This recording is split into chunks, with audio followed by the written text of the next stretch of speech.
I will begin by calling the roll with Commissioner Ludlow. Kevin Ludlow, present. Commissioner Julie Smith, present. Ellen Alexander, present. W. William Smith, present. Kathy Kiley. Tina Stanford. Otis Cruz, present. Joseph Kringle, present. Marco Paul, present. Melissa Freeman Ruffin. Patrick Bailey, PIO, present. Sean Lasheen, Counsel's Office. Steve Gilbert. And we also have our videographer in the room with us and several public attendees. I would like to welcome you all to our monthly board business meeting. Some of you we've seen before, most of you though are new faces to us. We welcome you to our public meeting.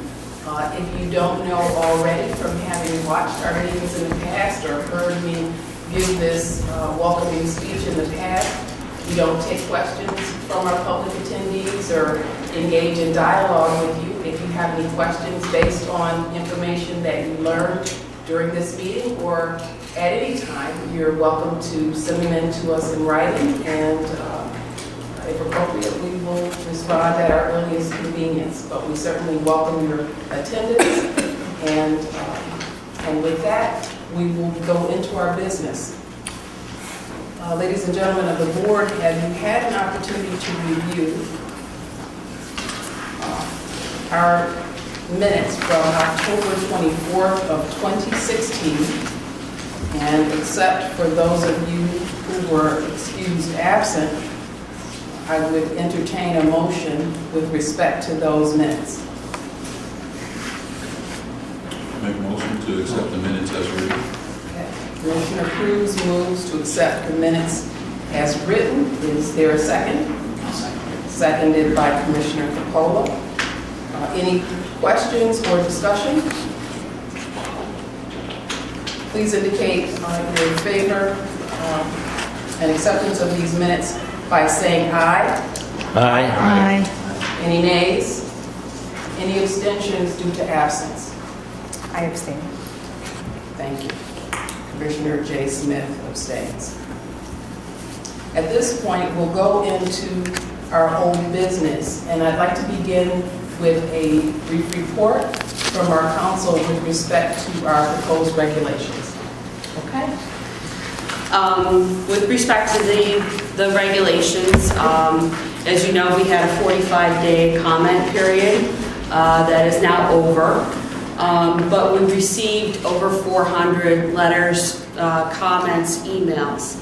So right now my staff is actually going through every single letter.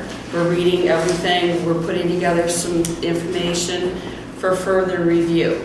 So today we are not able to vote upon it because there are just the volume of letters. And I want to make sure that we list every single argument that every single person is making. So we've got letters from all kinds of people. So Thank you very much, Kathy.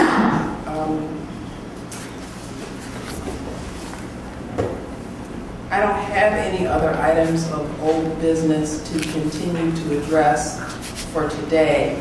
We do have an item of new business, and for that I want to bring forward our Deputy Counsel, Steve Gilbert, to address you.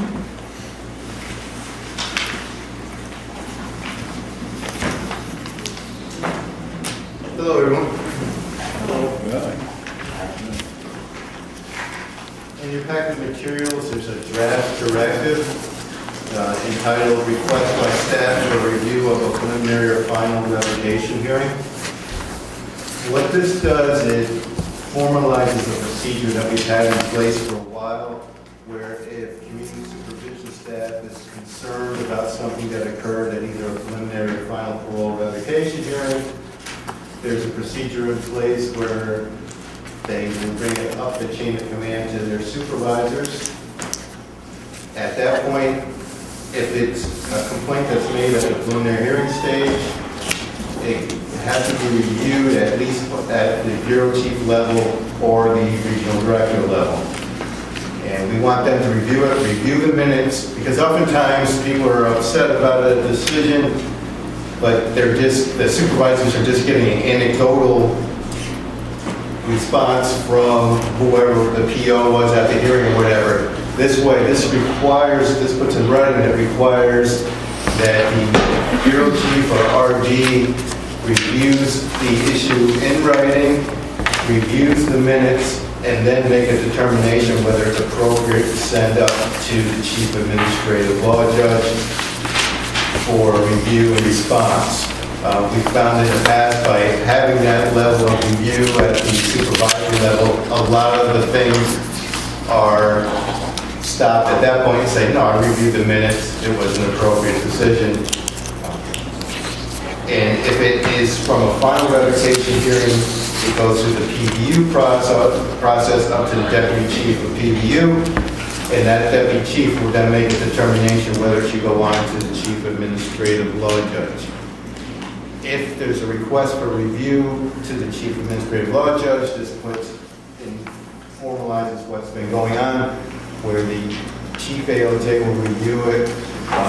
He will assign it to the corresponding supervising administrative law judge for a review and report to the chief ALJ. The chief ALJ will then either consult with the chairwoman or her designee.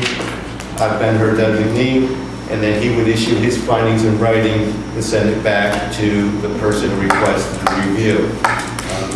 The only thing that's added in this directive that hasn't been taken care of in the past is that community supervision has asked that Tim O'Brien, who's the director of internal operations, also be involved and make sure he gets copies of what's sent to the chief ALJ. And Tim and I will coordinate the central office to facilitate that the materials get to the chief ALJ and that there's a timely response. Again, it's not much different than what's going on now, but now at least it's in directive. And when I get the phone calls and say, well, refer to directive so-and-so, this is the procedure that you need to follow. Has it been reviewed by the bureau chief or RD? Has it been reviewed by the chief of PBU?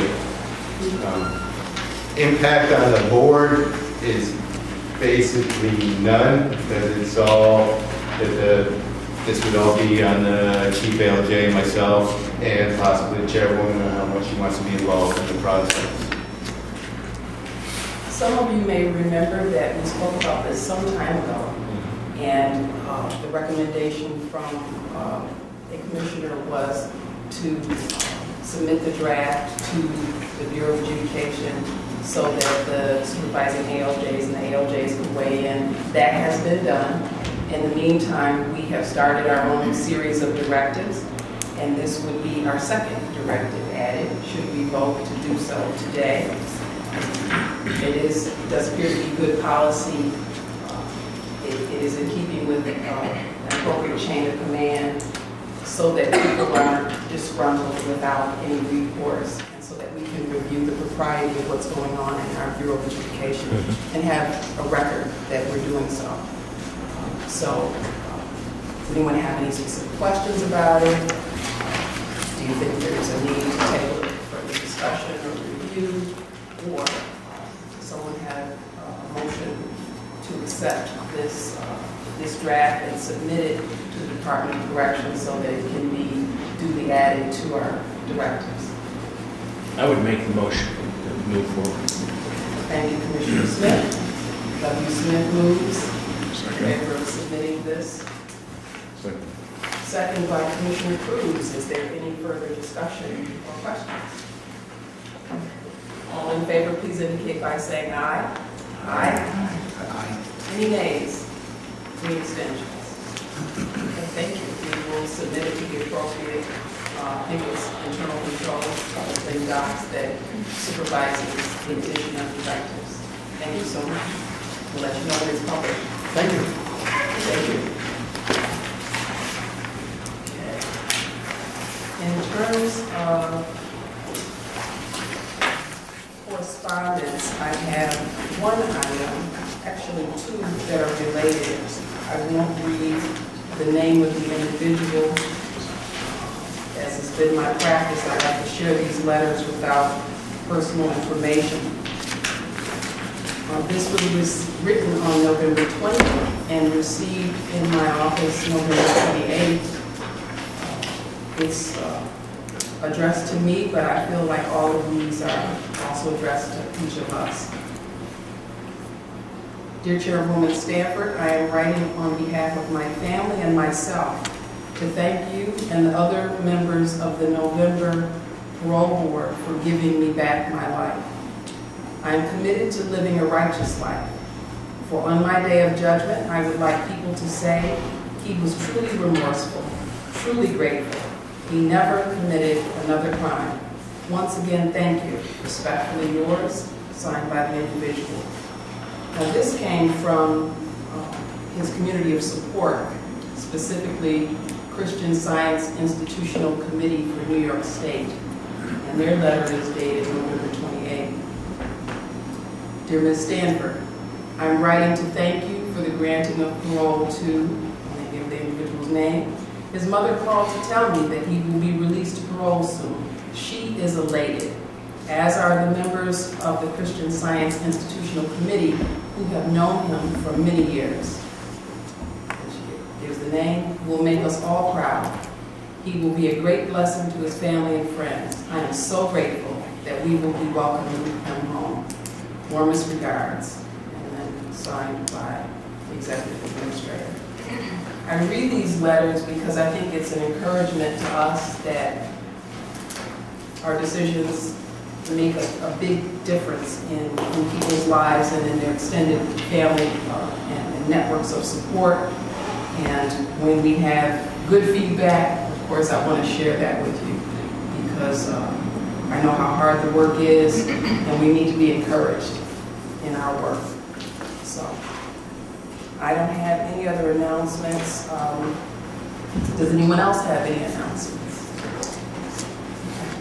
Thank you. Then with that, I would gladly accept a motion to enter into executive session to discuss personnel-related matters, matters with our counsel, and matters that are otherwise confidential from the public.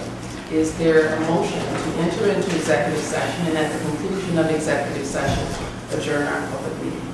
I move that we go into executive session. Thank you. So moved by Commissioner Alexander and Second. Commissioner Ludlow's hand as a second. Thank you.